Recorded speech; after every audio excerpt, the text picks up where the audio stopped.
Snow had nearly erased the mountain road when a former Navy SEAL noticed a small shape lying in the white.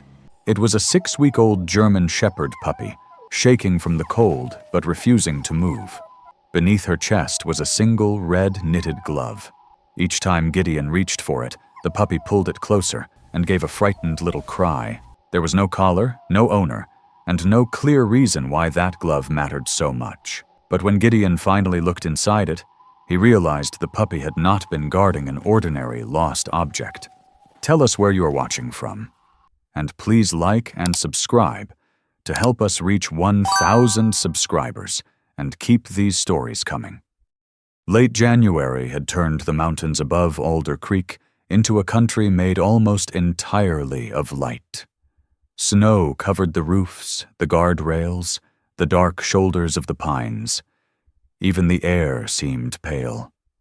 Gideon Shaw drove downhill with both hands resting loosely on the wheel of his old forest green pickup, watching the road disappear beneath a fresh powdering that had begun less than an hour earlier. He had spent most of the afternoon at a ski lodge 6 miles above town, testing smoke detectors, checking emergency exits, and explaining to a young maintenance supervisor why a frozen fire door was still a locked fire door, no matter how charming the lodge looked in photographs. The work suited him. Buildings did not resent being inspected. Hinges did not accuse him of interfering. A blocked exit was either cleared or it was not. People were rarely that simple. A mechanical pencil was still clipped inside the chest pocket of his olive-drab combat shirt. The fitted body of the shirt showed beneath his open winter coat, while the camouflage sleeves bore dark horizontal bands around the upper arms. Gideon no longer wore unit patches. He had stopped needing strangers to know what he had once been. He was 51, tall and broad through the shoulders, with ash-brown hair going silver at the temples and a nose that leaned slightly left from an old break. The thin scar across his right eyebrow had faded until it was visible only when the light struck from the side. The clock on his dashboard read 3:41. He still had time to reach the hardware store before closing. He needed 2 brass hinges for a cabinet in his cabin, though the cabinet had been crooked for nearly 4 years and had survived the insult with dignity. "Today," he told the empty truck, "we become civilized." The heater fan answered with a tired rattle. Gideon gave it a glance. "You're next." The snow was falling harder by the time he reached the lower ridge. It softened the outline of the road and filled the shallow tire tracks ahead of him. Gideon reduced his speed, not because the truck could not handle the descent, but because confidence had never stopped ice from being ice. At the outer edge of Alder Creek, the road curved around a stand of spruce. Beyond it, the valley opened briefly, revealing a white field, a distant steeple, and the dark ribbon of the river. Then Gideon saw something between the 2 wheel tracks. At first he thought it was a clump of dirty snow dropped from a passing vehicle. It was too small to be a deer, too still to be a fox. Then it moved. Only slightly. A tremor beneath the white. Gideon lifted his foot from the accelerator. He did not slam the brakes. The truck slowed in a controlled line, tires grinding over packed snow, and came to a stop 20 yards beyond the shape. He checked the mirror. No headlights behind him. Reversing carefully, he positioned the truck at an angle across the downhill lane, creating a barrier between the object and any vehicle that might come around the bend. He switched on the hazard lights, took the emergency kit from behind the seat, and stepped outside. The cold met him with clean, immediate force. Snow settled on his hair and caught in the short gray-brown stubble along his jaw. The air smelled of pine bark, frozen earth, and the faint mineral scent that came before a heavier storm. The shape lay almost exactly in the center of the road. As Gideon approached, it lifted its head. A German Shepherd puppy stared at him through a veil of snow, She could not have been more than 6 weeks old. Her coat was golden tan, with irregular black markings along the top of her head and spine. One dark patch climbed unevenly around her right eye, giving her small face a look of permanent concern. Her left ear struggled halfway upright, while the right folded at the tip. Her body was trembling so violently that the movement passed through the snow beneath her. Yet she was not curled around herself. She was stretched over a red wool glove. Her belly pressed against it. Both front paws hooked around the cuff. 2 darker toes on her left paw stood out against the wet red yarn. Gideon stopped several feet away. Easy. The puppy's eyes followed him. They were amber brown, bright despite the cold. He lowered himself slowly, one knee sinking into the snow. When he extended a hand toward the glove, the puppy tightened around it. A thin sound came from her throat. Not a growl, not quite a whimper. It was the small, breaking sound of something that had already lost too much and believed it was about to lose one thing more. Gideon withdrew his hand. For several seconds, neither moved. Snow collected along the puppy's back. She blinked, but did not release the glove. There had been a time when Gideon would have solved the problem quickly. Wrap the animal, remove it from the road, deal with fear after danger had passed. Speed had once been a kind of mercy. But he had learned, too late in one part of his life, that a person could be carried to safety and still feel as though everything had been taken from them. "All right," he said quietly. "You keep it." He removed his winter coat and laid it open on the road between them. Beneath it, the olive body and camouflage sleeves of his combat shirt darkened where snow touched the fabric. From the emergency kit, he took a chemical heat pack, activated it, and wrapped it inside a dry hand towel. He placed it on the coat, close enough to offer warmth but not close enough to frighten her. The puppy watched every motion. Gideon turned his body slightly away, reducing the width of his shoulders. He rested one forearm on his raised knee and waited. The wind passed through the trees. Hazard lights blinked amber against the snow. The puppy's shivering did not stop, but after a minute, her nose lifted. She smelled the towel, then the coat, then Gideon. He unscrewed the cap from a small bottle of electrolyte solution stored in the kit. He warmed a little between his palms, dipped one finger, and held it near the puppy's mouth without touching her. She did not move. He brought his hand back. Fair enough. He waited again. The hardware store would close. The cabinet would continue its long rebellion against symmetry. Somewhere beyond the ridge, the storm was gathering strength. None of it mattered now. The puppy's head lowered. For one alarming second, Gideon thought she was losing consciousness.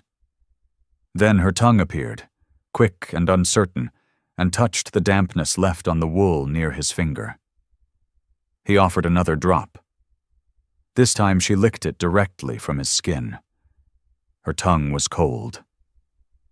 The trust in that small act struck Gideon more sharply than he expected. Not because it was complete, because it was not. She still watched him, still guarded the glove, still kept most of her body ready to retreat, though there was nowhere on the open road to go. Gideon understood that kind of trust, the kind that did not open a door. It only stopped holding it shut for a moment. A gust swept loose snow across the pavement. The puppy flinched and pulled the glove closer. Then, with an effort that seemed too large for her body, she dragged herself forward. One paw reached Gideon's coat, then the other. The red glove came with her. She did not leave it behind. Gideon kept perfectly still as she crawled onto the heavy fabric and pressed against the wrapped heat pack. Her eyes closed for less than a second, then opened again. He waited until her breathing settled. Only then did he fold one side of the coat around her. The puppy tensed. "The glove, too," Gideon said. He placed the red glove against her chest before closing the coat around both. She stopped struggling. Gideon lifted the bundle carefully. She weighed almost nothing, yet he felt the responsibility of her settle heavily against him. Inside the truck, he turned the heater lower rather than blasting hot air directly at her. He placed the wrapped puppy on the passenger seat, secured the bundle with the seatbelt, and kept one hand near her while he removed his wet gloves. The puppy had begun to breathe more evenly. Her dark-rimmed eyes remained open. Gideon examined the red glove without pulling it away from her. It was an ordinary knitted glove, handmade or old enough to look handmade. The wool had darkened with moisture. A thin cord of red yarn had been looped several times around the cuff. Something firm was tucked inside. Gideon eased 2 fingers into the opening. The puppy's paw immediately landed on his wrist. He paused. Her grip had no strength, but the meaning was plain. "I'm not taking it." He moved more slowly and drew out a small plastic identification card. Snowmelt had gathered along its edges, but the card itself was intact. On the front was the faded green emblem of a residential facility, Silver Pines Veterans Residence. On the back, written in thick black marker, were 5 words: Room 214, Arthur Vale. The card had been tied to the glove with yarn, not shoved inside during a panic, not dropped there by accident. Prepared. Gideon studied the uneven handwriting. The final letters leaned downward as though the person writing them had struggled to keep the line straight. The puppy rested her chin on the glove and watched him. A red glove around a freezing puppy. An address tied inside. A room number. The arrangement did not look like a plea for help. It looked like someone had tried to give her a way home. Gideon searched the facility name on his phone. The signal came and went, but the map loaded long enough to show the location. 1.5 miles away. He pressed the call button. The first attempt failed. The second connected to a recorded message, then went silent. On the third, a woman answered. Her voice was hurried, with other voices and the metallic clang of equipment behind her. "Silver Pines, this is Marisol. My name is Gideon Shaw. I found a German Shepherd puppy on Old Mill Road. She has one of your identification cards tied inside a red glove." There was a pause. "What room?" 214. Arthur Vale." The background noise seemed to recede. Then the woman spoke again, no longer hurried. "Where exactly are you?" "About 1.5 miles west of your entrance." "Is the puppy alive?" "Yes. Cold, but responsive." Another pause. This one carried something different. Fear. "Our East Wing heating system failed during the transfer," Marisol said. "Mr. Vale was discovered missing 35 minutes ago." The line crackled. Gideon sat straighter. "Was he outside?" "We don't know. We've searched the building. The sheriff's office is on the way." The connection broke before he could ask anything else. For a moment, the truck held only the sound of the heater and the soft clicking of the hazard lights. Gideon looked at the road ahead. Alder Creek and the hardware store lay downhill to the right. Silver Pines lay behind him. He took the mechanical pencil from his chest pocket and placed it in the cup holder, an old habit whenever a job changed from routine to urgent. Then he turned the truck around. The puppy stirred at the motion but did not cry. She remained wrapped inside his coat, one small paw resting over the red glove. Gideon checked her in the dim light of the cab. "You knew where you were going," he murmured. The puppy's folded ear moved at the sound of his voice. Outside, the snowfall thickened, erasing his previous tire tracks almost as soon as he crossed them. The schedule on his phone still held the hardware store, the cabinet hinges, and an evening inspection report waiting to be completed. Gideon drove past the turn toward town without slowing. Beside him, the smallest passenger he had ever carried guarded the glove as though warmth itself might try to steal it. Ahead, through the white afternoon, the roofline of Silver Pines began to appear among the trees. Silver Pines Veterans Residence stood on a low hill above Alder Creek, its red brick walls half veiled by falling snow. The building had been expanded several times over the decades, and each addition seemed to belong to a different era. The oldest wing had tall windows and stone lintels. A newer section stretched toward the east parking lot with a flat roof and narrow corridors. Behind it, barely visible through the white afternoon, stood a small chapel and the dark framework of a therapeutic garden. Gideon turned into the service entrance rather than the main drive. A maintenance truck blocked part of the front circle, and 2 employees in winter coats were helping residents cross from the east wing into the central building. The situation was urgent, but it was not chaos. A portable heater hummed near the doorway. Staff members moved blankets, oxygen equipment, medication carts, and cups of hot tea with the strained efficiency of people who had too many responsibilities and no time to discuss which one mattered most. An ambulance waited near the entrance with its lights off. That detail told Gideon no one had been transported yet. He parked beneath the overhang and looked at the passenger seat. Poppy had stopped shaking violently, though a faint tremor still passed through her shoulders. She remained wrapped in his coat, her muzzle resting near the red glove. One amber eye followed him when he reached for the door handle. "I'm not leaving you in the truck," Gideon said. Her folded right ear moved slightly. He carried her inside. The woman who met him at the service door wore navy scrubs beneath a gray cardigan.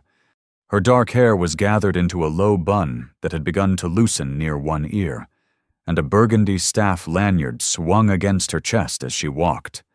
She was not tall, but she moved with the directness of someone accustomed to making space without asking for it. "Gideon Shaw?" He nodded.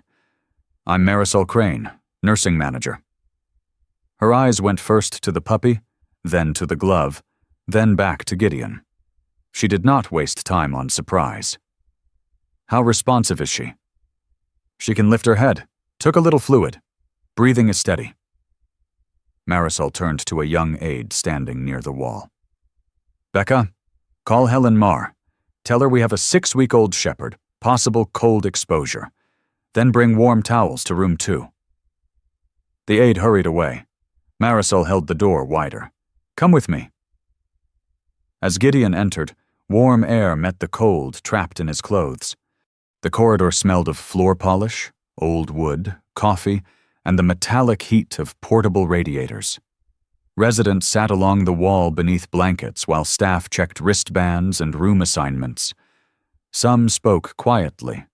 Others watched the movement with the suspicious patience of people who had lived through enough emergencies to know that calm voices did not always mean a situation was calm. An elderly man in a navy cap raised 2 fingers toward Gideon in greeting. Gideon returned the gesture automatically. Marisol led him into a small examination room near the nurse's station. She cleared a padded chair with one hand while using the other to answer a question over her radio. "East Hall is accounted for," a voice said. "Still no sign of Mr. Vale." Marisol pressed the radio button. "Continue checking common areas. Nora Whitcomb is 8 minutes out." She placed the radio on the counter and looked at Gideon. "Arthur Vale has been missing for 35 minutes. The number landed differently now that Gideon was inside the building. "Last confirmed sighting?" "During the transfer from the East Wing. One of the heat pumps failed, then the backup system tripped while the generator took over. We started moving residents before the rooms cooled further." "You searched the building?" "Twice. His room, laundry, dining room, chapel, therapy rooms, storage areas, both stairwells. Staff are checking again by sections." "And outside?" The grounds team checked the immediate entrances. We called the sheriff's office as soon as we confirmed he wasn't indoors. There was no defensiveness in her voice, but Gideon heard the pressure underneath it. He set Poppy on the padded chair without releasing the coat around her. Marisol crouched just far enough away to observe the puppy's breathing. You said there was identification inside the glove. Gideon handed her the plastic card. Marisol read the writing on the back. For the first time since meeting him, her expression changed. Not dramatically. Her mouth tightened, and the muscles around her eyes seemed to lose their professional distance. That's his handwriting. Gideon glanced at the red yarn tied around the card. He prepared it. Marisol looked at the puppy again. We didn't know there was a dog. A soft knock interrupted them. The aide returned carrying towels and a shallow box lined with a folded blanket. Becca Sloan appeared to be in her mid-30s, with light brown hair twisted into a quick knot and a pale face made paler by worry. She called back, Becca said. Dr. Marr is already nearby. She was checking on a therapy dog at the community center. Good. Marisol took the warm towels. Help me line the box. Becca reached toward the coat, then stopped when Poppy drew her paw over the glove. She's protecting it, Becca said. She's protecting something, Gideon replied. He lifted Poppy only far enough for Marisol to slide a warm towel beneath her. They kept the red glove against her chest. Marisol checked the puppy's gums and watched the rise of her ribs. Her movements were careful but efficient. She'll need a proper veterinary exam, she said, but she's responsive. Becca stared at the puppy with a strange, dawning recognition. I saw Mr. Vale carrying milk 3 nights ago. Marisol looked up. What milk? A small carton. I asked if he wanted me to bring it to his room. He said he could manage. Did he say what it was for? Becca shook her head. No, I thought he wasn't sleeping again. Her voice held the first edge of guilt. Marisol did not blame her. We'll talk later. Right now, show Mr. Shaw to room 214. She turned to Gideon. I need to remain at the nurse's station. Becca will take you. I'll join you as soon as the East Wing transfer is complete. Gideon picked up Poppy again. The puppy made no sound, but her nose lifted as they entered the corridor. Room 214 was at the far end of the older wing, beyond a row of framed photographs showing silver pines in warmer seasons. In one picture, residents sat in a garden full of red tulips. In another, snow covered the same benches where no one now sat. Becca unlocked the door. Arthur Vale's room was small but orderly. The bed had been made with military precision, the blanket pulled tight enough to hold a coin. Shirts hung evenly in the narrow closet. A pair of brown indoor shoes rested beneath a chair. Nothing had been overturned. No drawer hung open. There were no signs of panic. What changed the room was not disorder. It was the evidence of a second life hidden inside it. Beneath a table near the radiator stood a laundry basket lined with folded towels. Beside it sat a small bottle, a box of puppy milk replacer, absorbent pads, and a ceramic dish no wider than Gideon's palm. A length of red yarn lay across the tabletop. On the back of the chair hung the matching glove. Becca stopped in the doorway. Oh, Arthur. The words were barely audible. Gideon set Poppy down on the rug, keeping one hand close in case her legs failed. They did not. She wobbled once, then began moving. Not toward the milk, not toward the basket. She crossed the room with slow, unsteady steps, and went directly to the chair. Her nose touched the hanging red glove. Then she sat beneath it and looked toward the door. Gideon felt something shift inside the room.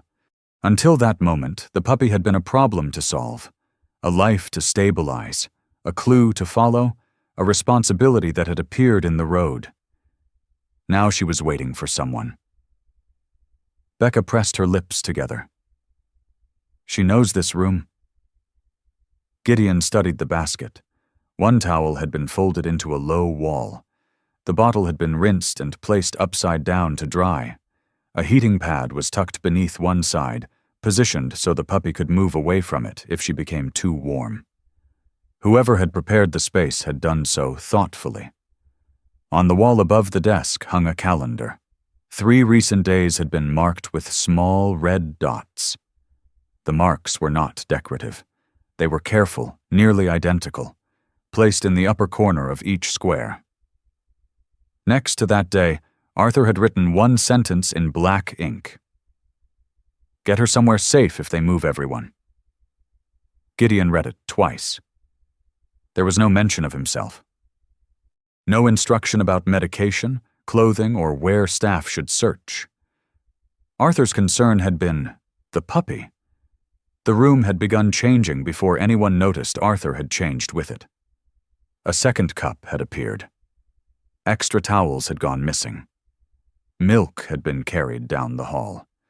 An old man who had reportedly stopped caring about schedules had marked 3 consecutive days on a calendar.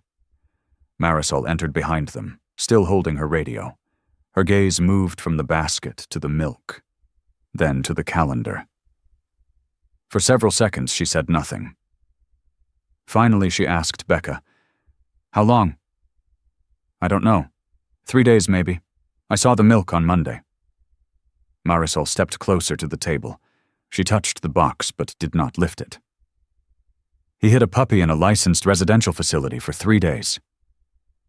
The statement was factual, but her tone was divided between disbelief and something more painful.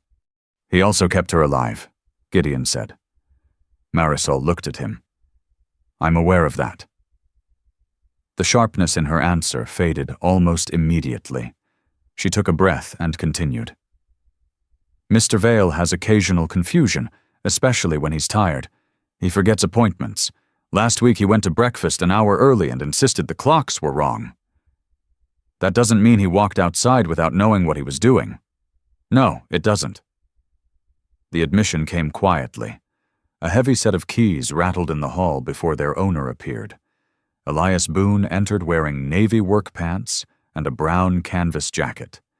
He was broad through the chest, heavier through the middle, with gray hair and a thick mustache that made his expression appear doubtful, even when he was not speaking. A folding wooden ruler protruded from his back pocket. "I heard we have a dog," he said. Poppy looked at him. Elias looked back. "That's less dog than advertised." Becca almost laughed, then covered it with a cough. Marisol pointed toward the basket. "Did Arthur ask you for towels?" 2 old bath towels and one of the draft stoppers from storage. Elias stepped inside. "Said the pipe by his window was pulling cold." "He asked about adjusting the radiator?" 3 days ago." Elias examined the setup beneath the table. "I told him not to touch the valve." "Did he?" "No. He used the heating pad instead." Elias crouched, then frowned at the bottle. He asked whether the pet store delivered during storms. Becca turned toward him. "He asked me the same thing." Neither had understood the question. No one had. Not because they had ignored Arthur, Gideon realized, because each person had received only one small piece, and the pieces had looked ordinary on their own. A towel, a carton, a question about heat, an old man becoming slightly more punctual. Marisol lifted her radio. "Security, bring me the corridor footage outside 214 and the rear service hall." The response came through static. "Rear service camera dropped during generator transfer." "How much footage is missing?" "Approximately 11 minutes." Marisol lowered the radio. Gideon looked at the wall hook beside the door. It was empty. "What usually hangs there?" "His winter coat," Becca answered. Gideon checked beneath the bed and beside the closet. No boots. He turned to the desk. A circular patch of dust showed where something had been removed. Flashlight? Elias nodded. Black metal. He keeps it there.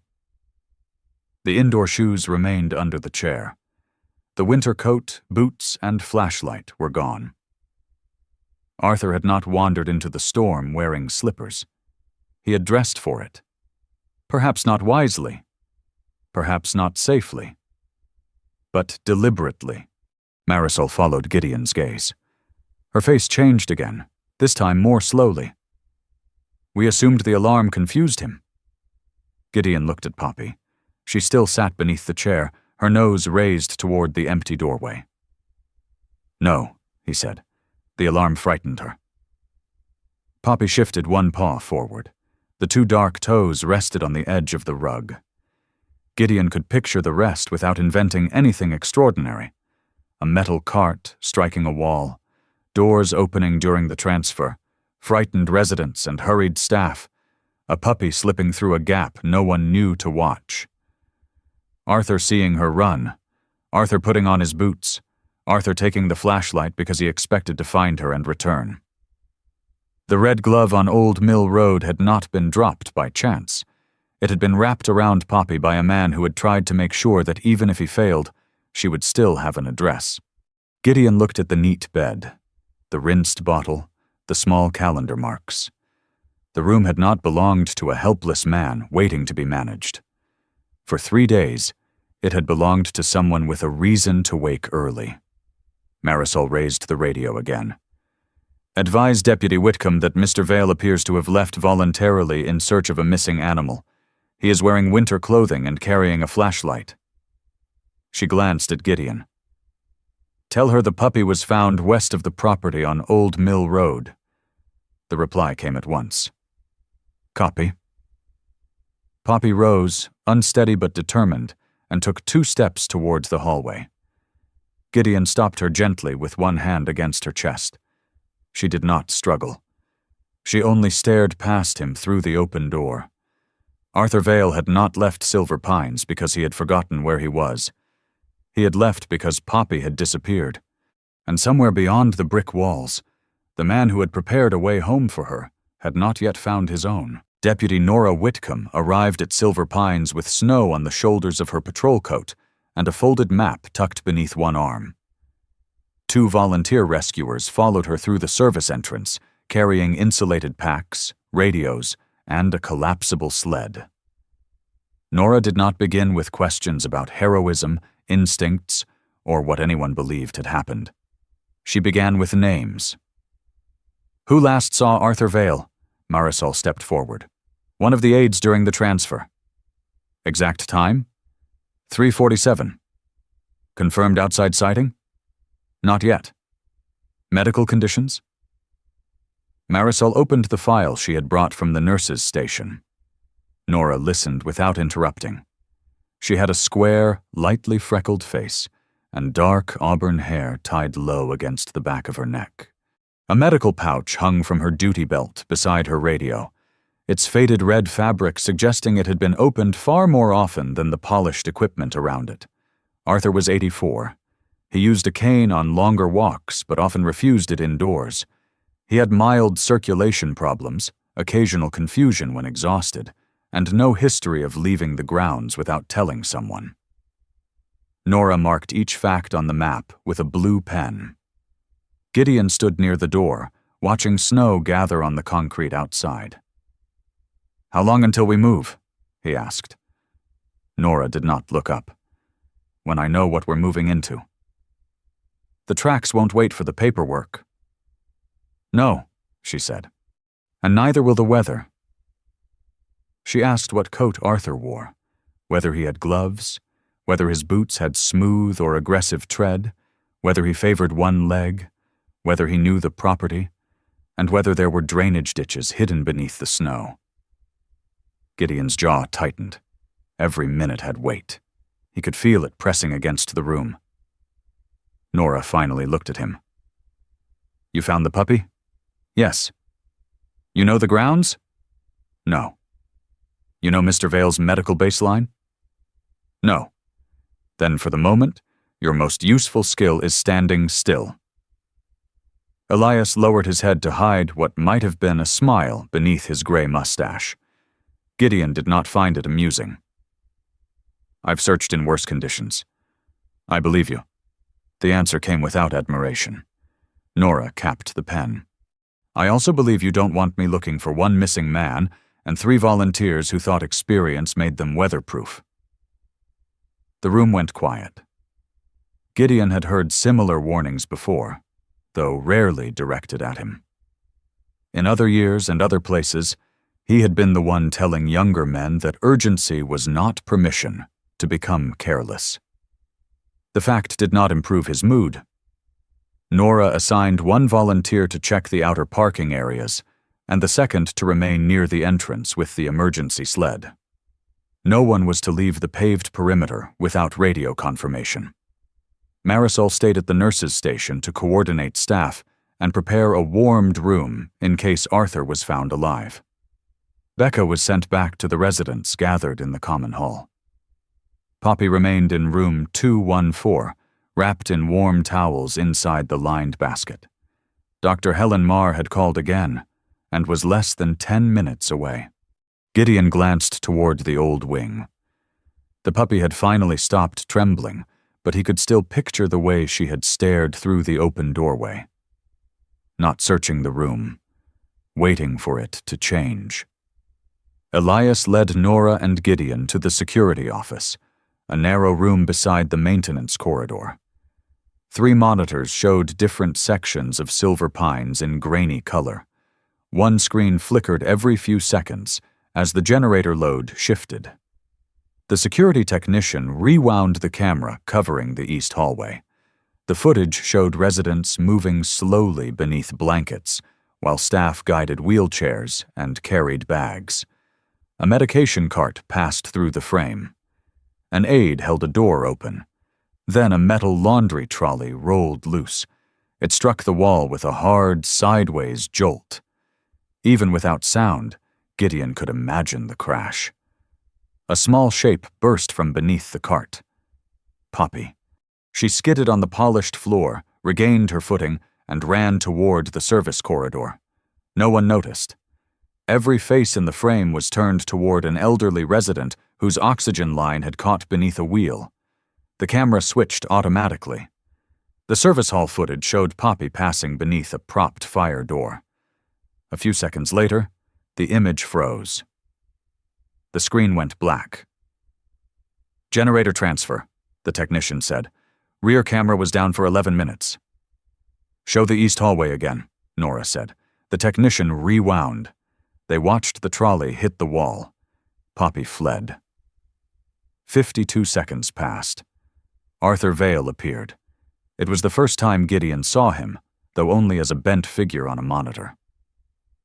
Arthur was lean, with a narrow face and white hair combed neatly back. He wore a dark wool coat over indoor clothes and had taken the time to wrap a gray scarf around his neck. A flashlight hung from one hand. The other held the red glove. Arthur stopped at the corner. He looked first toward the main hall, where staff were helping residents. Then he looked down the service passage after the puppy. His mouth moved. The camera had no audio. He waited several seconds, as though expecting someone to turn and see him. No one did. Then Arthur stepped through the fire door and disappeared from view. Gideon leaned closer to the screen. "Play it again." They watched a second time. On the third viewing, Nora pointed at Arthur's feet. "He doesn't hesitate at the intersection." "He knew where he was going," Gideon said. "He knew which direction the puppy took," Nora corrected. "That doesn't tell us how well he was thinking once he got outside." The distinction irritated Gideon, though he knew she was right. Nora asked the technician for footage from the chapel side. A camera mounted above an interior door showed Arthur crossing a connecting hallway minutes before the power interruption. He did not turn toward the main entrance or the road. He headed toward the rear of the property, toward the chapel.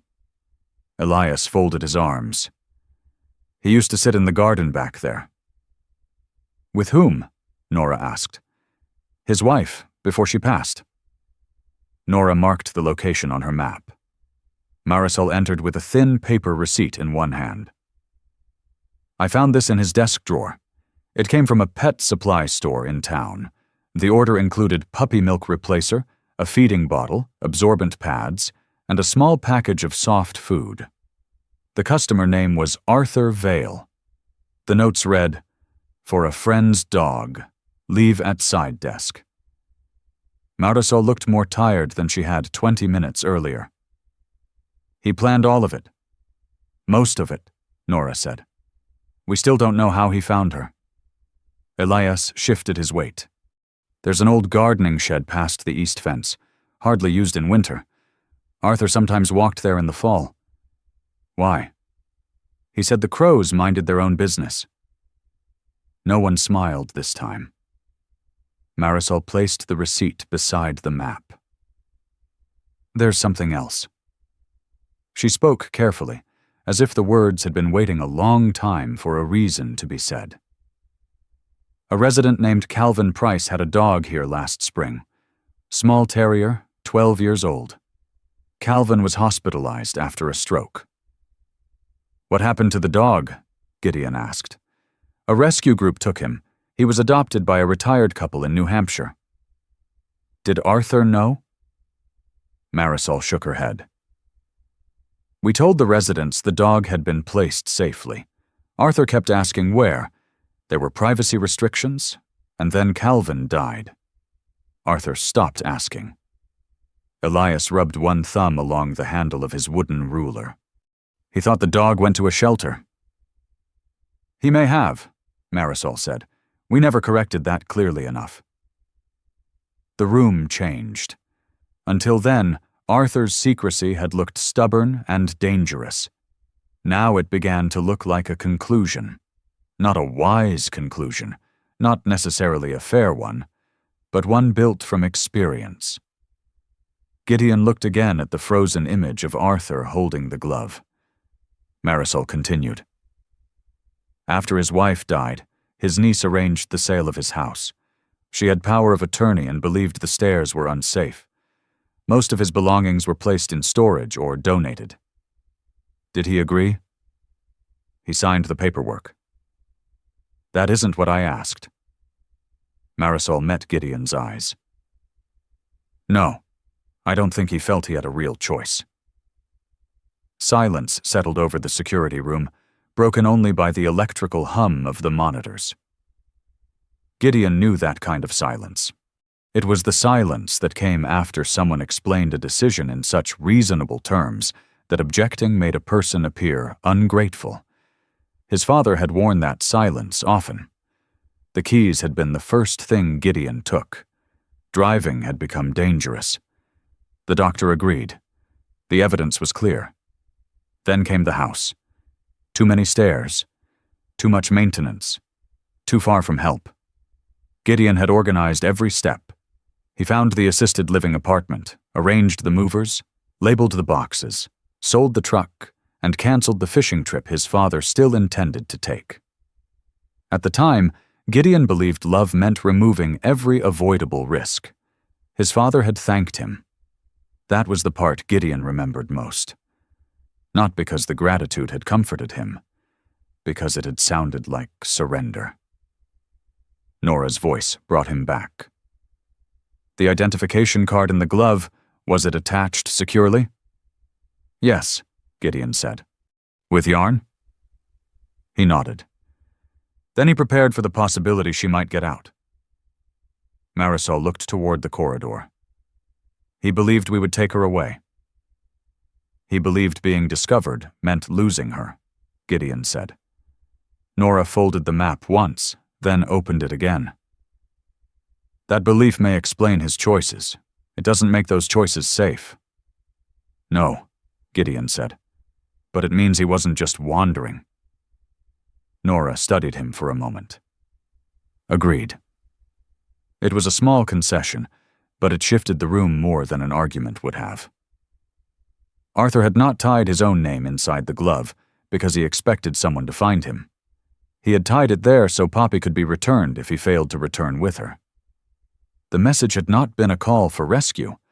It had been a contingency plan written by a man who expected his own wishes to carry less weight than a plastic card. Nora divided the search zone into 3 sections. The first volunteer would continue around the parking areas and roadside drainage. The second would check the maintenance sheds and the edge of the east fence with a staff escort. Nora, Elias, and Gideon would follow the route toward the chapel and therapeutic garden. Marisol handed Nora a medical summary. His blood pressure medication was given this morning. No sedatives. He has a weak right ankle and poor circulation in his feet. Does he carry a phone? He refuses one. Elias cleared his throat. He says a phone is a leash with a bill attached. Nora almost smiled. Almost. She checked the contents of Gideon's pack. Extra gloves? Yes. Heat wrap? Yes. Radio? Elias handed him one from the maintenance cabinet. Nora clipped it to Gideon's coat. You follow my instructions outside. Gideon held her gaze. That depends on the instruction. No, Nora said. It doesn't. For a second, the old instinct rose in him, the certainty that his judgment should outrank anyone who had not seen what he had seen or done what he had done. Then he remembered Arthur on the screen, waiting at the corridor while everyone else made decisions around him. Gideon exhaled. Understood. Before leaving, he returned to room 214. Dr. Helen Marr had arrived and was examining Poppy beside the radiator. The veterinarian was a small woman with silver hair cut to her jaw and dark red glasses that slipped slightly down her nose as she listened to the puppy's breathing. She stays inside, Helen said without looking up. I wasn't going to bring her. Good. Then we're beginning with one sensible decision. Poppy lay on the towel with the red glove beneath her chin. The matching glove still hung from Arthur's chair. Gideon lifted it from the backrest. For a moment, he considered taking it. The scent might comfort Arthur if they found him. It might also help Poppy later. Then he put it back. It belonged in the room Arthur had arranged, not in Gideon's pocket as another useful object taken without permission. At the doorway, Gideon paused. The room looked different now. The milk, the towels, the marks on the calendar. None of them were merely clues. They were evidence that Arthur had not been empty before Poppy arrived. He had been waiting for something he could still choose to care for. Outside the window, snow swept past the glass in long white bands. Nora called from the hall. Shaw! Gideon turned. He looked once more at the puppy and the empty chair. Then he followed the others toward the service exit, carrying a question he had not expected to find in room 214. Did Arthur need someone to save him? Or did he need someone, for once, to believe he had understood exactly what he was trying to do? The service door opened against the wind with a hard, metallic groan. Snow swept into the corridor before Elias forced the door wider with one shoulder. Nora stepped out first, testing the ground with the heel of her boot. Gideon followed, then Elias, whose ring of maintenance keys had been tucked inside his coat to keep them from striking together. The warmth of silver pines disappeared as soon as the door closed behind them. Outside, the world had narrowed. The main building stood only a few yards away, yet its upper windows already looked blurred behind the snow. The brick walls seemed darker than they had from the road, and the chapel roof beyond them appeared and vanished as the wind shifted. Nora checked the radio attached to her shoulder. Base, Search Team 1 exiting rear service door. Marisol answered immediately. Copy. Medical room is ready. Nora turned to the men. We stay within sight of one another. No one moves beyond the next landmark without calling it. Gideon looked toward the faint line of buildings behind the chapel. If Arthur followed the road, he could have crossed into the trees. If the evidence takes us there, we go there. By then, the evidence may be gone. Nora's expression did not change. Then we find what the weather has not taken. Elias stepped between them without appearing to do so. The path begins past the loading bay, he said. Stone under the snow, slight grade, watch your ankles. They moved along the back wall. At first there were too many impressions in the snow to separate one set from another. Maintenance boots, narrow shoe prints, marks from a cart, and shallow lines where staff had carried equipment between entrances all crossed the same strip of ground. Beyond the loading area, the traffic thinned. Elias pointed toward a partial print beside the wall. The heel was narrow, the tread worn smooth along the outside edge. Could be his, he said. Arthur drags the right foot when he's tired. Nora crouched and brushed loose snow away with 2 fingers. A second print lay ahead, then another near the corner. They were not deep. Arthur had not been running. Gideon looked toward the chapel, measuring the distance. The prints disappeared whenever the path opened to the wind, then returned near the wall where the snow had collected more slowly. A search like this could not be rushed. That was what frustrated him most. There was no obstacle to break, no locked door to open, no single direction into which all his strength could be aimed. Only fragments, a heel mark, a disturbed edge, snow filling every answer almost as soon as it appeared. They reached the chapel's rear steps. The building was small, constructed from gray stone with a wooden steeple that leaned slightly toward the east. A narrow covered walkway connected it to silver pines. Beyond the chapel lay the therapeutic garden, hidden behind a low stone wall and bare hedges. Elias stopped at the first step. Arthur and his wife used to sit out there. Nora looked toward him. How often? Every afternoon she felt well enough. Last winter of her life. Gideon glanced past the chapel. Would he go there in a storm? Elias took a moment before answering. Arthur would say no. And do it anyway. He might. The distinction was enough. They climbed the steps carefully. Halfway up, Gideon saw a dark cylinder beneath the fresh snow. He bent and lifted it. Arthur's flashlight.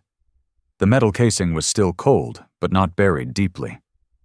The lens had cracked along one side, likely from striking stone. When Gideon pressed the switch, the beam flickered once and died. Nora examined the step above it. A wide smear crossed the snow. Beside it, one handprint had already begun to soften at the edges. He fell here, Gideon said. Nora pointed to a scuffed mark farther up. And stood again. There was no blood, no sign that Arthur had remained down. But the handprint changed the search. Until then, Arthur had been an elderly man moving through a familiar place. Now they knew he had already fallen once. Nora called the update over the radio. Base, flashlight located at rear chapel steps. Evidence of a fall. Subject continued toward garden. Marisol's response came through a wash of static. Copy. Arthur's baseline pulse is 62. He has reduced circulation in both feet. Medical team standing by. Another voice sounded behind hers. Then Marisol returned. Poppy is restless. Nora paused. How restless? Standing in the basket, whining at the rear hall. Dr. Marr says temperature is improving. Gideon looked back toward Silver Pines. Bring her to the service door. Nora turned sharply. No. She may recognize his scent. She is 6 weeks old, recently hypothermic, and not trained for search work. We don't need trained. We need facts. Her words cut cleanly through the wind. Arthur's flashlight is here. His fall is here. His known destination is ahead. We do not carry a vulnerable animal into a storm because her behavior fits the story we want. Gideon held her gaze. A year earlier, he might have argued longer. A decade earlier, he might have ignored her. Instead, he looked at the broken flashlight in his hand, then gave it to Elias. "Mark the location." Nora nodded once. No victory, no rebuke, only the search continuing. They moved past the chapel. The garden path descended gradually between two bare hedges. Snow had filled the stone walkway until only the raised edges remained visible. To the left stood an empty bird feeder. To the right, several benches had been covered with canvas for winter. The low wall around the garden blocked some of the wind, but not the cold. Snow moved inside the enclosure in loose spirals, gathering beneath the benches and around the bases of dormant shrubs. Arthur's footprints appeared again near the wall. One print was deeper than the others, then another. His right leg had begun carrying less weight. Gideon followed the pattern with his eyes. He could imagine Arthur slowing, using the wall for support, calling for a puppy that was already half a mile away. The thought was painful because there was nothing heroic in it. Only an old man making one choice, then another, until the distance behind him became greater than the strength remaining ahead. Nora raised one hand. Everyone stopped. "What?" Gideon asked. She pointed toward a break in the hedge. A strip of gray wool was caught on a branch. Elias pulled it free. A thread from a scarf. The same gray as the one Arthur had worn on camera. Nora marked the location and called it in. Then Elias tilted his head. "Quiet." They listened. Wind moved through the wooden beams of the garden shelter. Somewhere beyond the wall, a loose sign tapped softly against metal. Nothing else. Elias removed his hood. "There." At first Gideon heard only the storm. Then a sound rose beneath it. Thin, uneven, not a shout. A word repeated so faintly that the wind nearly divided it into meaningless pieces. "Poppy." They moved toward the far end of the garden. Nora kept them together despite the urgency now tightening every step. The path curved behind a row of shrubs and opened beneath a wooden pergola built over two benches. Arthur Vale sat against the stone base of one bench.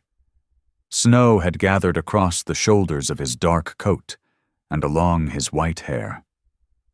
One leg stretched awkwardly in front of him. His right boot was wet to the ankle, where the leather had sunk into a drift near the wall. Both hands were wrapped around a gray wool scarf pressed against his chest.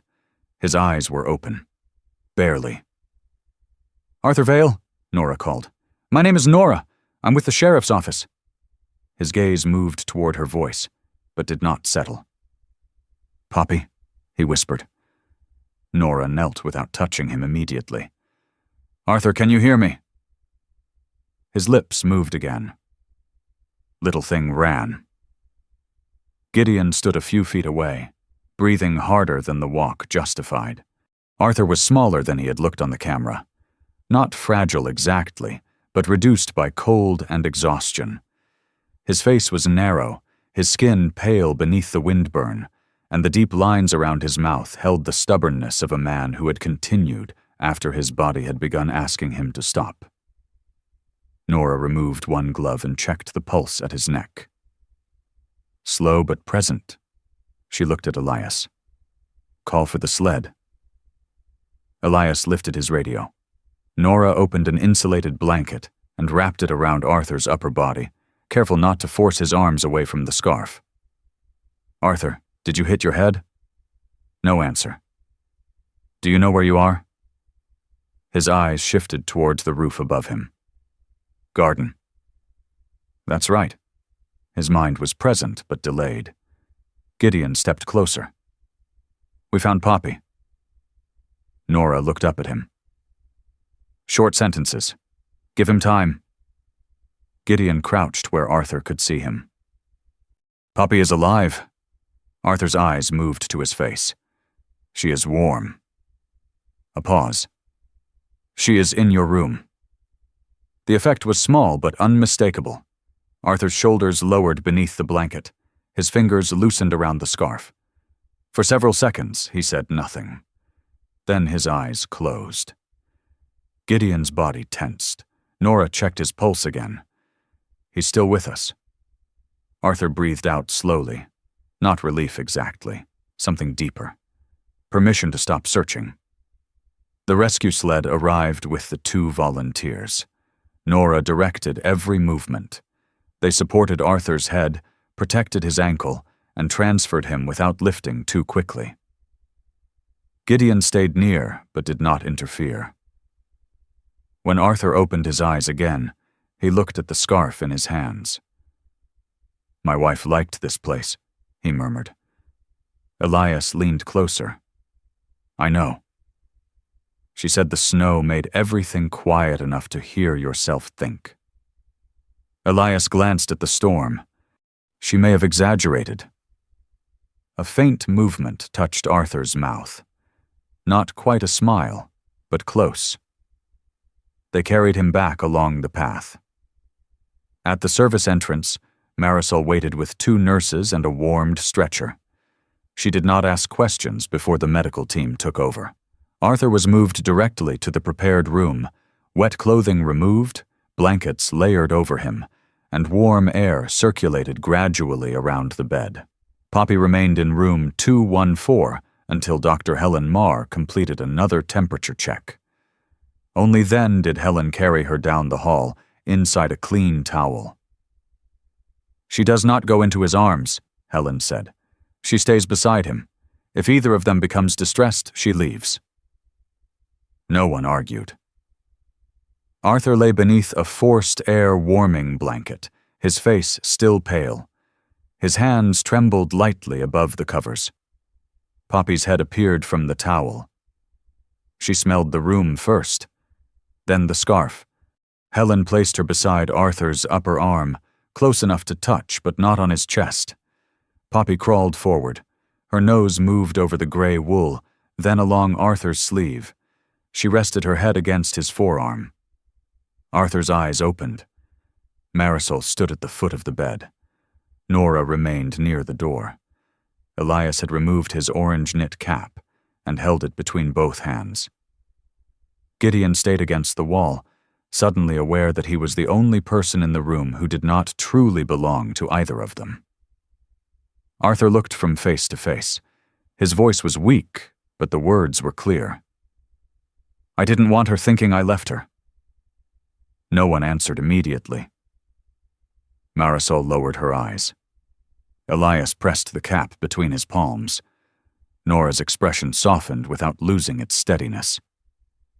Gideon watched Poppy place one dark-toed paw over Arthur's wrist. He understood then that Arthur had not crossed the snow only because a puppy was missing. He had gone because being abandoned was not, to him, a small fear. It was a language he already knew. And whatever mistakes Arthur had made, he had refused to let Poppy learn it from him. By morning, the storm had weakened to a fine, steady snow. Arthur Vale remained under observation in the medical wing at Silver Pines. His body temperature had returned to normal during the night, and the doctor found no sign of a head injury. His right ankle was swollen, but not broken. The official summary used plain words: mild hypothermia, exhaustion, and a sprain. The words sounded smaller than the night had felt. Arthur slept through most of the morning. When he woke, he complained first about the noise of the forced air warming blanket, and second about the fact that someone had cut one of his socks off. Marisol stood beside the bed with her blue notebook open. The sock was wet. It was wool. It was also frozen. That does not make scissors an honorable solution. Elias, standing near the door, said, "I'll arrange a memorial service."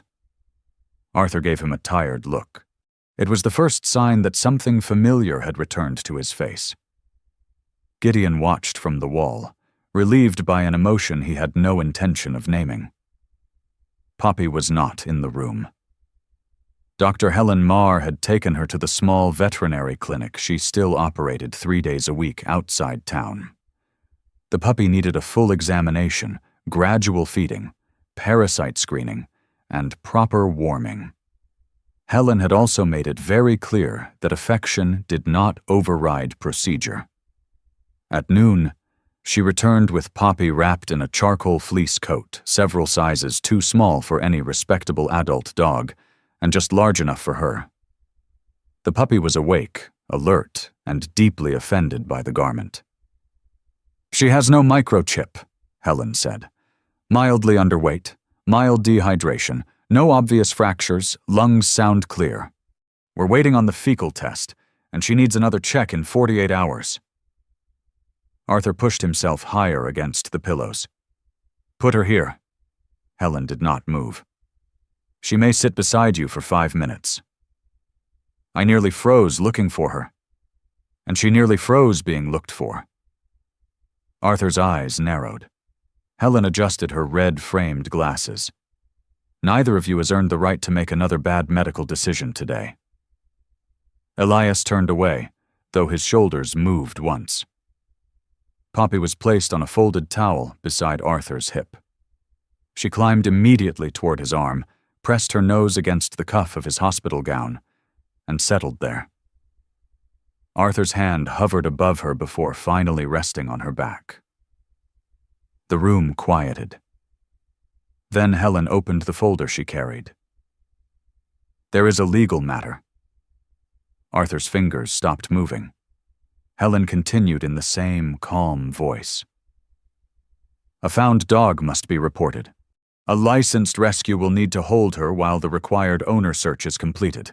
Vaccinations, health records, and foster placement also need to be handled formally." "She has an owner," Arthur said. "No," Helen replied. "She has someone who saved her. That is not legally the same thing." Arthur looked at Marisol. "You called someone already?" Marisol did not evade the question. "Green Mountain Shepherd Rescue."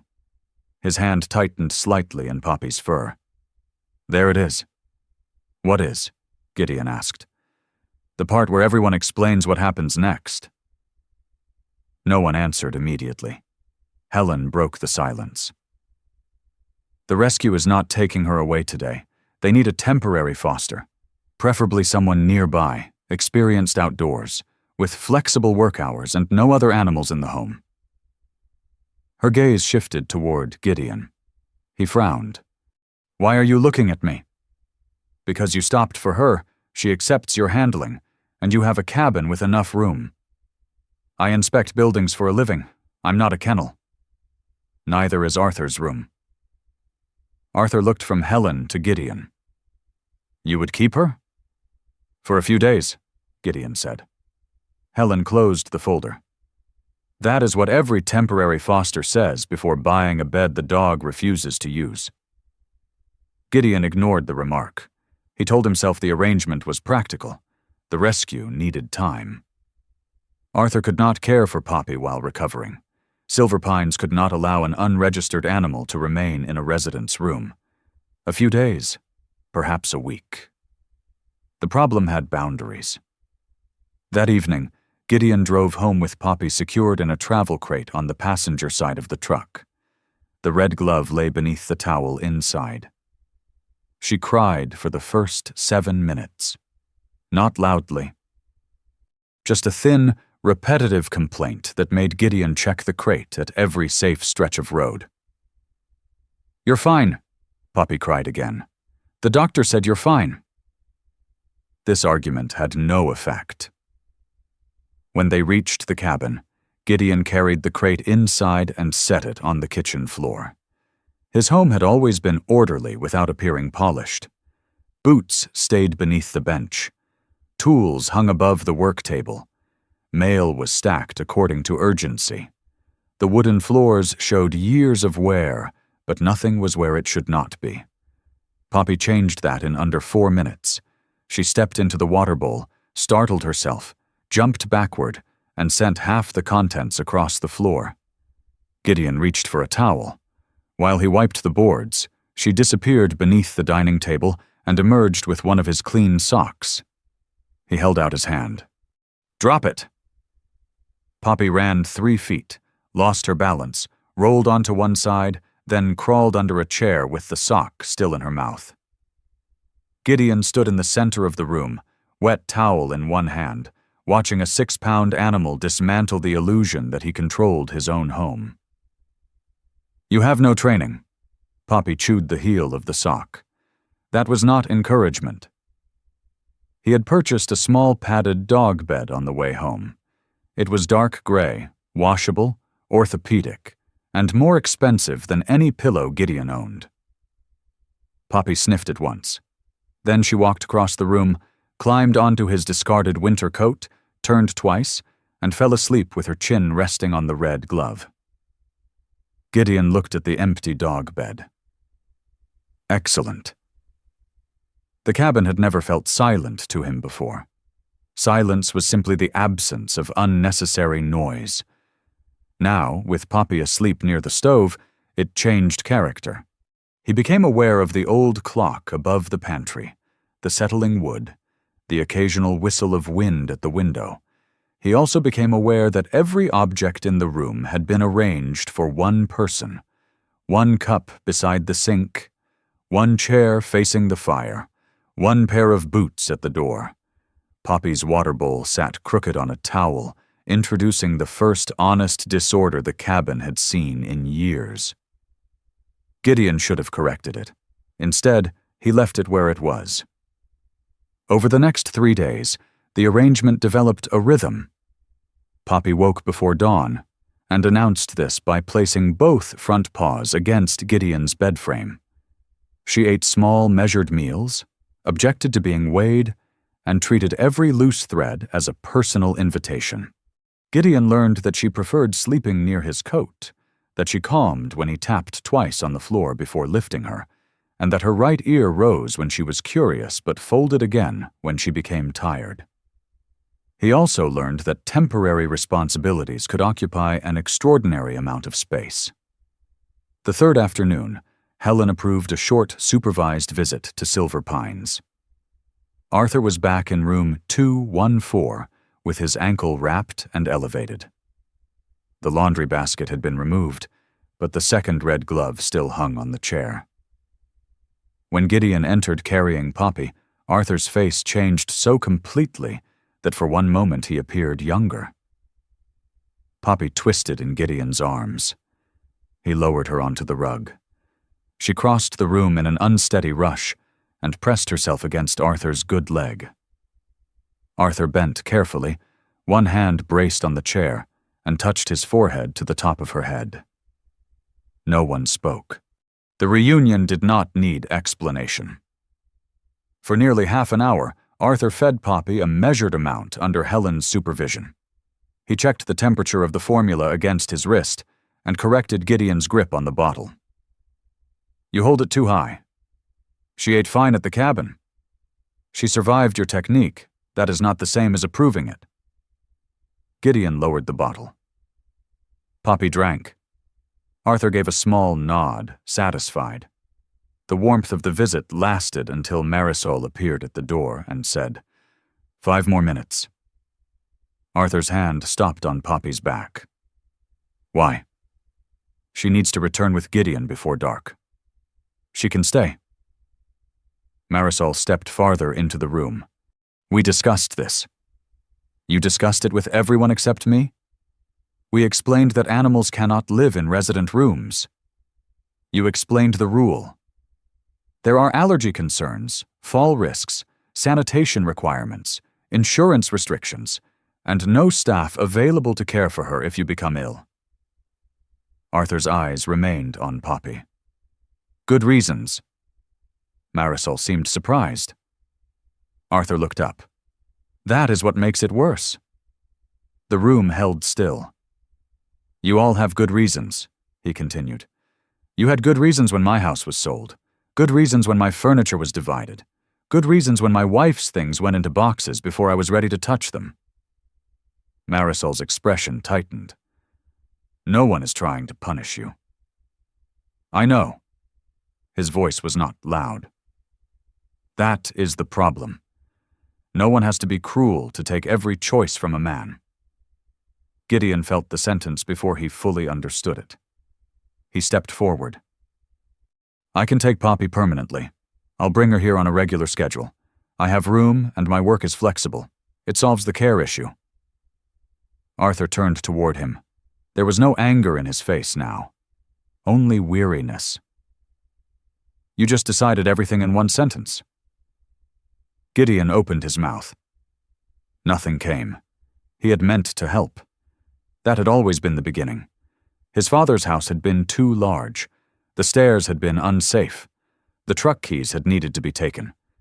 The fishing trip had been foolish in winter. Every decision had contained evidence. Every decision had sounded sensible when Gideon explained it. He remembered standing in his father's kitchen with property documents arranged in a clean stack. He had spoken calmly, leaving no detail unresolved. His father had listened. Then he had said, "You've made it easy enough that disagreeing would be rude." At the time, Gideon thought the old man was being stubborn. Now Arthur was looking at him with the same defeated clarity. Gideon lowered himself into the chair across from him. What would you choose? Arthur's gaze moved back to Poppy. No one interrupted. I know she cannot remain in this room, Arthur said at last. I know I cannot take her outside alone, and I know she will grow too strong for me to manage. Marisol remained near the door, listening. But I want to be part of what happens to her. I want to know when she eats, how much she weighs, what she learns. I want to see her on days agreed in advance, not when someone decides I have behaved well enough. Helen folded her arms. What would that look like? Arthur thought before answering. A fixed schedule, a separate room so no one is forced to be near her, someone present during visits. I help with training. I keep her records. Marisol glanced at Gideon. This time he did not answer for Arthur. A meeting was arranged that evening. The Silver Pine social worker joined them in a small conference room, along with Marisol, Helen, Gideon, and Arthur, who arrived in a wheelchair because his ankle was still swollen. The discussion was not sentimental. They talked about liability, cleaning, resident consent, supervision, vaccination records, emergency care, and what would happen if Gideon could not bring Poppy. Arthur listened to every condition. He objected to 2, accepted 4, and suggested an alternative to another. In the end, Silver Pines approved a 6-week trial. Poppy would live with Gideon under the rescue's foster agreement. She could visit 3 times each week in a designated room, supervised by an approved adult. Arthur would help maintain a log of her weight, meals, vaccinations, and basic training. The arrangement was not perfect. It was also not permanent. But it had been built with Arthur in the room. After the others left, Marisol placed a new notebook on the table in front of him. Its cover was dark green.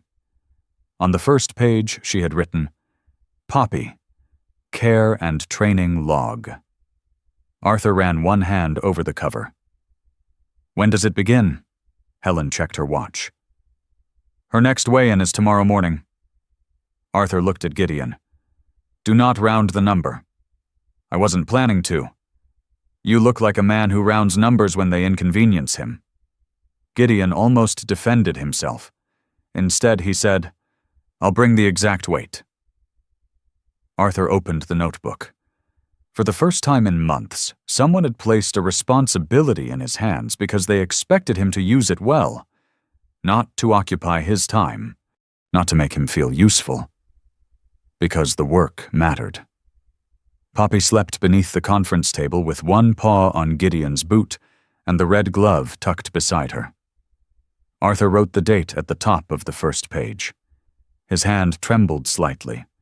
The letters were still clear. By the 3rd week, Poppy's visits had become part of the Silver Pines calendar. They were written in black marker beneath physical therapy appointments, blood pressure checks, chapel services, and Thursday bingo. Poppy, 2 p.m., activity room. The room had once been used for storage. It sat beside the physical therapy wing and had one narrow window overlooking the snow-covered garden. Elias removed 2 broken folding tables, repaired a loose baseboard, and installed a low wooden gate across the doorway. Arthur inspected the gate from his wheelchair. It leans. It does not. The left side is lower. Elias placed a level across the top. The bubble settled almost perfectly in the center. Arthur looked at it. The instrument may be tired. Elias stared at him, then tapped the gate twice with his knuckles. Now it's military grade. At first, Arthur was the only resident waiting when Gideon brought Poppy through the hall. He arrived early with the green notebook resting on his lap. Poppy's weight, meal times, vaccinations, and accidents were recorded in Arthur's narrow handwriting. He had created separate columns for training attempts and training results because he believed effort and achievement should never be confused. Gideon thought this was excessive. Then Poppy chewed through the corner of a kitchen mat after 3 successful days without damaging anything, and Gideon stopped arguing with the need for separate columns. Poppy entered each visit wearing a brown leather collar and no vest. Helen had been firm about that. She is not a therapy dog, the veterinarian reminded everyone. She is a puppy visiting people under supervision. Those are different things. Arthur wrote the sentence on the first page of the notebook. By the 4th visit, another chair appeared in Activity Room B. Ruth Delaney brought it herself. She was 79, tall even with the slight bend in her back, with silver hair cut close around her ears, and the composed expression of someone who had once expected rooms to become orderly when she entered them. A retired Air Force logistics officer, Ruth walked with a blue cane and wore red lipstick even on mornings when she claimed not to care how she looked. She carried an old tennis ball in one hand. "My dog preferred this brand," she said. Gideon examined the faded ball. "I don't think tennis balls have brands once they reach that condition." Ruth looked at him. "That is because you lack historical sensitivity." Poppy accepted the ball, carried it beneath Arthur's chair, and fell asleep with it between her paws. Ruth remained for the entire visit. A week later, Walter Pike appeared in the hallway.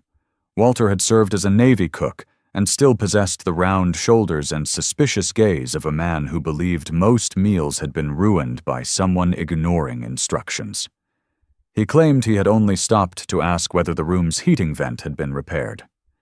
Then he asked Helen whether boiled chicken was permitted. "For whom?" Helen asked. Walter glanced toward Poppy. "For general educational purposes. No seasoned food, no scraps, no feeding unless it's part of her approved meal plan." Walter nodded solemnly. The following visit, he brought a printed article about canine nutrition with 3 paragraphs underlined. Not everyone came.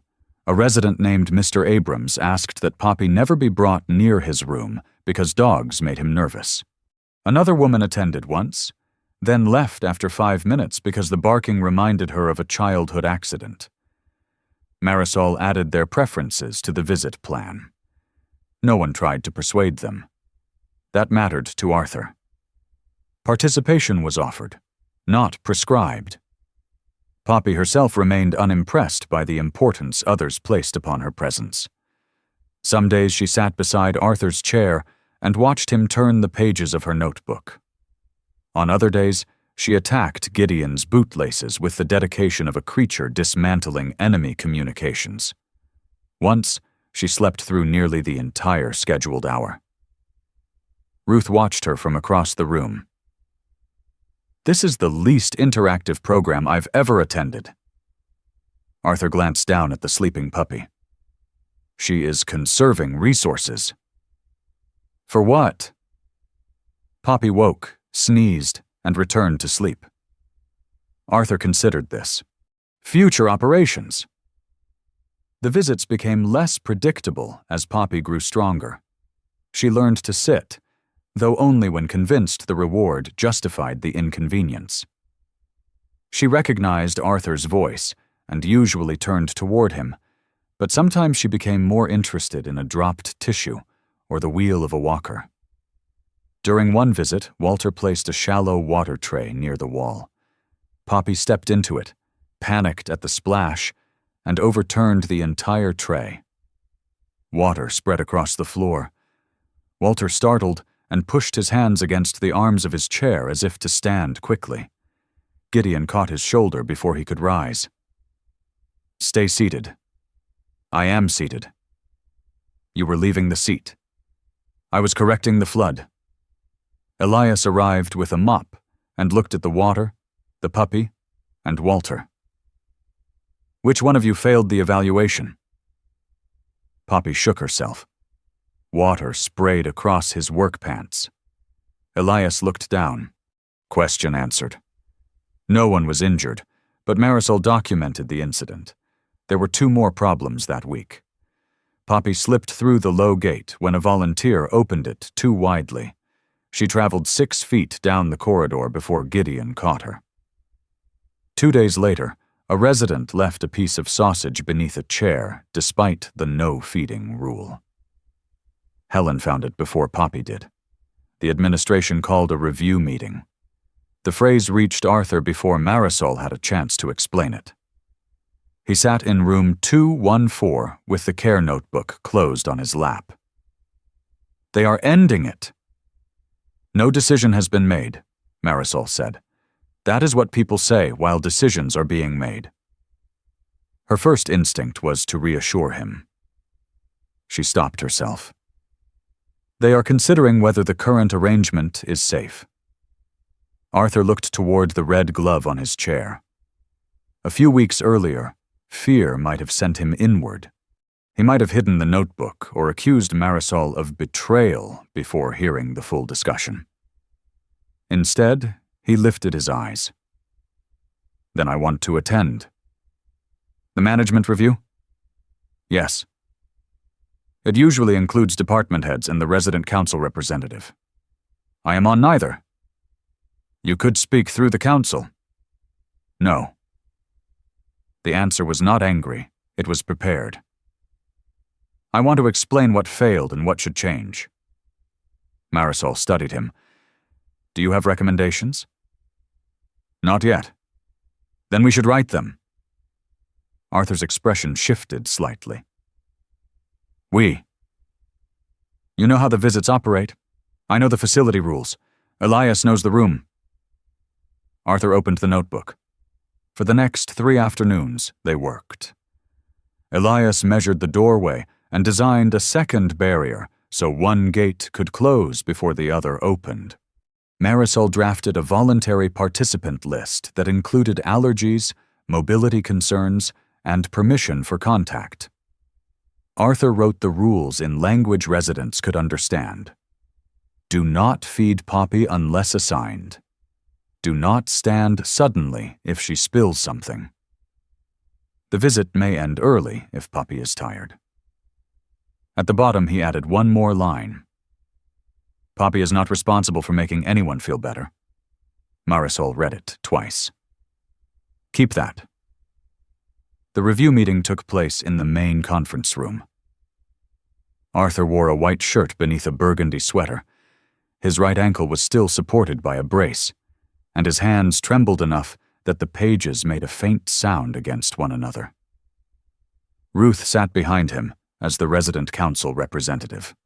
Walter attended because, in his words, the sausage allegation had been presented without culinary context. Gideon stood near the wall with Poppy on a short leash. She had been exercised before the meeting and was expected to remain quiet. She lasted 9 minutes before attempting to chew the strap of Gideon's watch.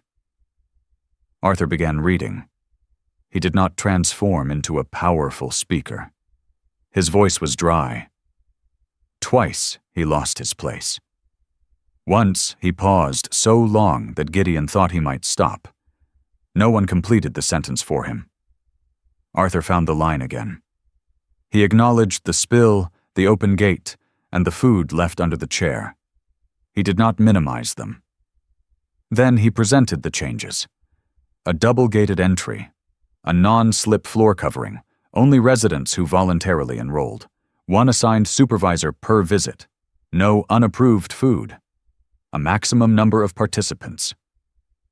Poppy would not be described as a therapy dog unless she someday completed formal training and certification. "She is a puppy," Arthur said, looking down at the page. "Puppies are unreliable. People are also unreliable, although we rarely put that in the program title." Ruth made a sound that might have been a laugh. Arthur continued, "This is not treatment, it is a visit. Some residents enjoy it, some do not. Both decisions should be respected." When he finished, he placed the papers on the table. His breathing was uneven. The proposal was approved with additional conditions.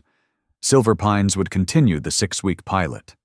Management would also contact an accredited therapy animal organization to discuss professionally managed visits in the future.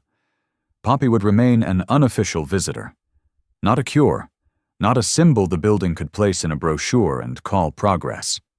Outside the meeting room, Arthur sat quietly while Marisol adjusted the footrest of his chair. "You did well," she said. "I skipped half a paragraph." "You returned to it." "That is not the same as not skipping it." "No," Marisol said. "It is more useful." The program continued. Arthur's recovery did not follow the same steady path. There were mornings when he arrived before everyone else and had 3 pages of questions about leash training. There were days when he refused to leave room 214. Once, Gideon arrived 20 minutes late after warning Silver Pines that a road inspection had taken longer than expected. Arthur waited through the delay in Activity Room B, then would not look at him when he entered. "You received the message," Gideon said. "I received it." "Then you knew I was coming." Arthur stared at the closed notebook. "Knowing is not the same as believing." The anger left the room as quickly as it had entered. Arthur rubbed one thumb against the face of his old watch. "I am sorry," he said. "Waiting still makes me foolish." Gideon sat in the chair opposite him. "Waiting makes people remember." Arthur looked up. Neither man said what each of them remembered. The following week, Arthur agreed to meet with the grief counselor at Silver Pines. He did not tell Gideon what they discussed. Gideon did not ask. Arthur also accepted a position on the resident council, where he immediately submitted a request that the dining room clocks be synchronized because one was 4 minutes slow, and time should not become decorative simply because people are old. Poppy had not healed him. She had given him something specific enough to care about that he became willing to care about other things again. Meanwhile, Green Mountain Shepherd Rescue sent Colleen Mercer to inspect Gideon's cabin. She arrived in a dark green waxed canvas coat and brown rubber boots, carrying a crossbody bag filled with forms and a microchip reader. Her gray-blonde hair was cut short, and a small silver whistle rested against her collar. She greeted Poppy before Gideon. Colleen crouched, waited for the puppy to approach, checked her body language, then stood and asked Gideon to show her the property. The inspection lasted 40 minutes. She found the gap beneath the back fence in less than 3. "She can fit through that. She can barely climb the porch step. She will not remain that size to protect your argument." Colleen examined the cabin, food storage, sleeping area, cleaning supplies, and Gideon's work schedule. "You have 3 inspections next month outside the county. I can return the same evening. That is not a care plan. I have managed more complicated logistics." Colleen closed the folder. "Stopping your truck once doesn't prove you can care for her for 10 years. Gideon disliked the sentence immediately, because it was true. Rescue had always been measured in minutes. Commitment was measured in ordinary days, including the inconvenient ones no one witnessed. He repaired the fence that weekend. He declined 2 distant assignments and moved another to a day when his neighbor, June Halpern, could check on Poppy. He added the veterinary clinic, Silver Pines, and Colleen's number to the emergency sheet beside his phone. He also bought a second water bowl. Poppy overturned it within an hour. Near the end of the trial, Arthur chose to visit Gideon's cabin. It was the first trip he had requested for himself since moving into Silver Pines. Marisol approved the outing after confirming Gideon's route, Arthur's ankle support, and the return time. Gideon expected Arthur to complain about the planning. Instead, Arthur reviewed it and suggested they allow 10 extra minutes for ice near the North Bridge. At the cabin, Poppy ran from the truck to the porch on her leash, then waited impatiently while Gideon helped Arthur out. Arthur entered slowly with his cane. He inspected the secure fence, the labeled food containers, the care chart on the wall, and the expensive dog bed Poppy still refused to use. She was asleep on Gideon's coat near the stove. Arthur looked at the untouched bed. "You should return that." Apparently, Hope has a no-refund policy. Arthur moved toward the kitchen and examined the 2 water bowls. One stood upright. The other was upside down beneath the table. He nodded as though this confirmed something important. Gideon poured coffee and set a cup of tea near Arthur. The cabin was no longer orderly in the old way. A leash hung beside Gideon's coat. A bag of puppy food occupied the pantry floor. Training notes were attached to the refrigerator with a magnet. One table leg bore faint teeth marks. Arthur looked around for a long moment. "It finally looks like someone lives here." Gideon glanced toward Poppy. Her dark-tipped paw twitched in sleep. He was not certain whether Arthur meant the dog. He was not certain Arthur did either. The legal notice period ended on a Tuesday morning. No one called to claim Poppy. No matching lost dog report appeared in Alder Creek or the neighboring counties. No photograph surfaced on community boards. No veterinarian recognized her markings. She had no microchip, no collar scar, and no habit that suggested someone had trained her before she appeared on Old Mill Road. Colleen Mercer arrived at Gideon's cabin shortly after 9, with a folder tucked beneath one arm. Poppy met her at the door carrying a dish towel. "That yours?" Colleen asked. "No." Poppy carried it beneath the table. Colleen looked at Gideon. "Strong start." They sat at the kitchen counter while Colleen reviewed the final documents. The adoption approval contained several pages of conditions, veterinary records, emergency contacts, and confirmation that Gideon's fence had passed a second inspection. He signed each line carefully.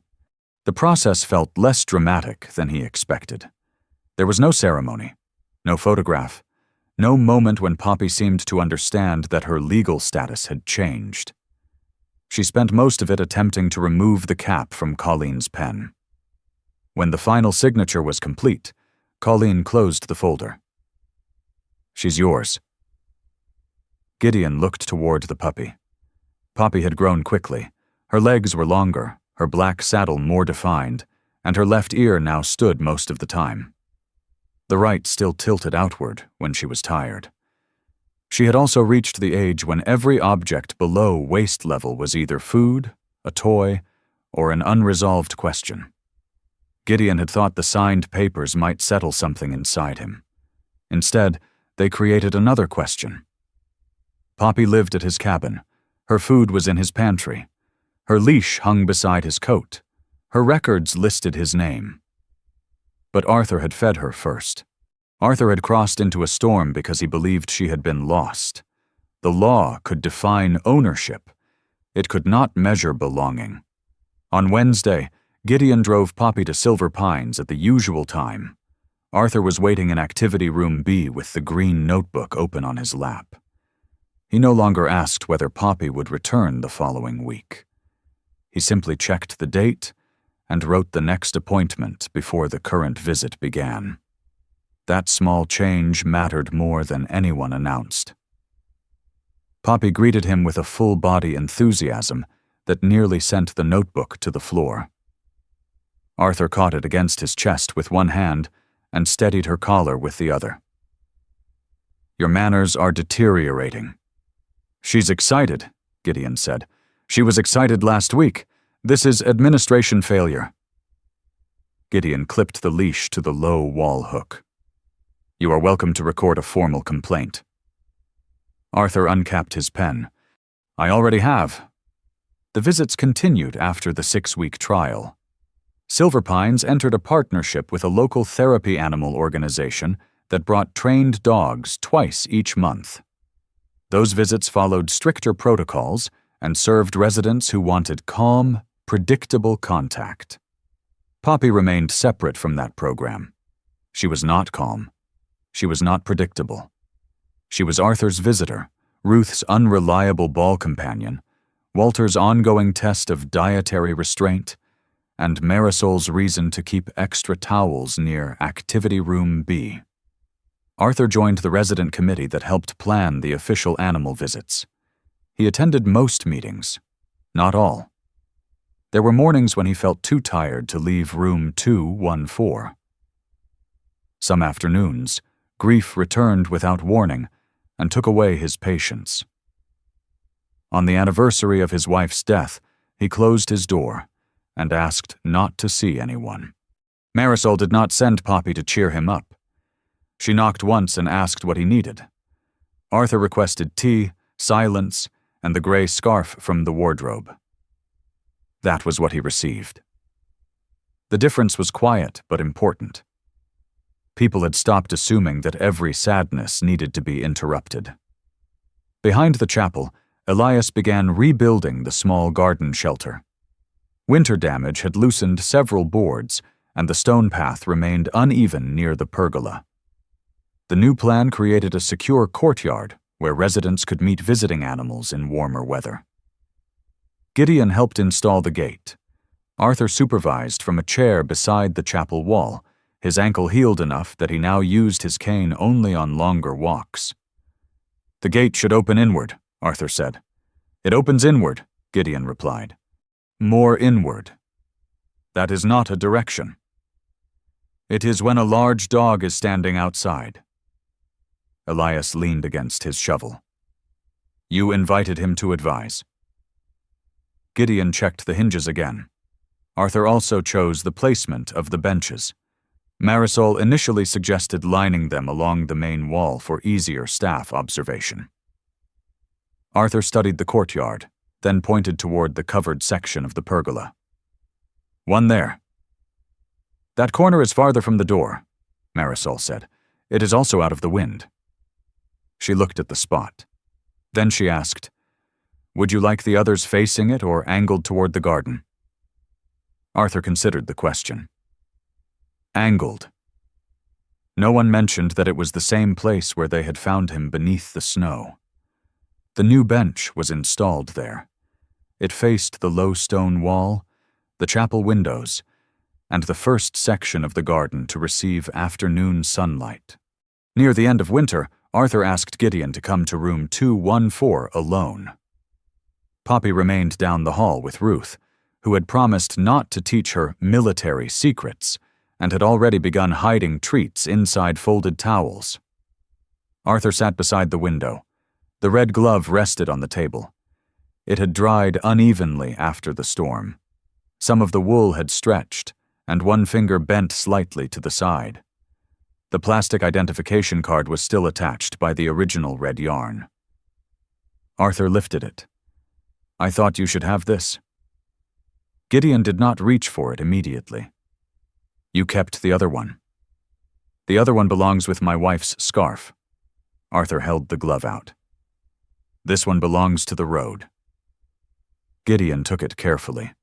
He had imagined placing it above the workbench at the cabin, perhaps inside a wooden box with Poppy's first collar and the adoption documents. Arthur saw the thought cross his face. "Do not turn it into a private shrine." I wasn't planning a shrine. You arrange screwdrivers by length. That is storage. It is theology. Gideon almost smiled. What do you want done with it? Arthur looked out toward the garden. Put it where people can see it. A small display case was mounted in the new courtyard beneath the pergola roof. Elias built the frame from weather-sealed oak and fitted it with clear glass. Inside, the glove rested beside the identification card.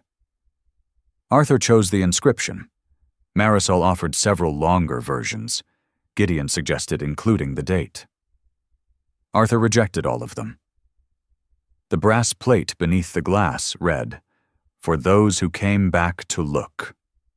The courtyard opened on the first clear Saturday of March. Snow still covered the shaded edges of the grounds, but water ran from the chapel roof, and the sky held the washed blue color that came before spring fully committed itself. Residents gathered beneath blankets and winter coats. A certified therapy dog named Maple sat beside Ruth, an elderly golden retriever whose muzzle had gone almost completely white. Maple leaned against Ruth's chair with the patient confidence Poppy had never possessed for more than 20 seconds. Walter stood near the refreshments table, distributing sandwiches to people instead of food to dogs. "This is roast turkey," he told Gideon. "I can see that." "Low sodium." "I didn't ask." "That is why your diet lacks structure." Marisol remained near the doorway, checking the attendance sheet and watching for mobility risks. Yet before moving a chair or changing anyone's position, she asked, even when the answer seemed obvious. Especially then. Arthur sat beneath the pergola on the bench he had chosen. Poppy lay at his feet, wearing her brown leather collar and the burgundy bandana silver pines allowed her on visiting days. Her head rested across one of his shoes. For several minutes, Arthur simply watched the courtyard. There were no speeches about healing. No one called Poppy an angel. A resident near the garden asked for a different seat because Maple's tail brushed her walker. Another man left early when the noise became tiring. Ruth accused Walter of cutting the sandwiches too small. Elias discovered that one section of gutter still leaked directly onto his shoulder. It was imperfect. It was alive. Gideon checked the sky. The light had begun to flatten, and the temperature was dropping. "We need to leave before the road freezes." Arthur nodded. He bent slowly and adjusted Poppy's collar, though it did not need adjusting. Poppy licked his wrist. Arthur placed one hand against the side of her face. "She isn't in the wrong home," he said. Gideon waited. Arthur looked up at him. "She just has one more home than most dogs." The words settled without asking for agreement. Gideon clipped on the leash. Poppy followed him toward the courtyard gate. Halfway there, she stopped and looked back. Arthur remained seated beneath the shelter. Months earlier, he would have called her name. He might have asked for another minute, then another, treating every departure as evidence of a permanent loss. This time he lifted one hand. "Wednesday," he said. Poppy's right ear tilted. Then she turned and followed Gideon through the gate. Arthur watched until they entered the building. He did not look abandoned. He looked like a man keeping an appointment. Several weeks later, Gideon drove Arthur to Green Mountain Shepherd Rescue. The trip had been Arthur's idea. Colleen met them outside the main kennel building, wearing her waxed coat and carrying a brush in one hand. "We have someone who could use company," she said. Inside a heated side room, an elderly German shepherd lay on a thick mat. His coat was mostly black across the back, but gray had spread around his muzzle, neck, and eyebrows. One hind leg showed the stiffness of old arthritis. His name was Amos. He had been surrendered after his owner entered hospice care. He was gentle, medically stable, and unlikely to be adopted quickly. Arthur sat in a chair beside him. He did not ask whether Amos could come to Silver Pines. He did not promise a home he could not provide. He simply took the brush from Colleen and worked it slowly through the gray fur along the dog's neck. Amos lifted his head once, studied Arthur, then lowered it onto the old man's shoe. Arthur stayed. Across the room, Poppy lay beside Gideon with her chin across his boots. She watched for a while, then closed her eyes. No one had rescued Amos that afternoon. No dramatic decision had changed his future. But for 1 hour, he was not alone. Later, as Gideon helped Arthur into the truck, the old man looked back toward the kennel. "Next Friday," Arthur said. Gideon opened the passenger door. "You have a council meeting." "I know. You complained when they changed the time." "I can attend the meeting and come here afterward." Gideon waited for the familiar impulse to organize the schedule for him. It arrived, then passed. "I'll pick you up at 3. Arthur nodded and climbed inside. At Silver Pines, the red glove remained behind glass beneath the chapel shelter. It was no longer a map leading a lost puppy back to room 214. It had become a reminder that rescue was rarely one grand act.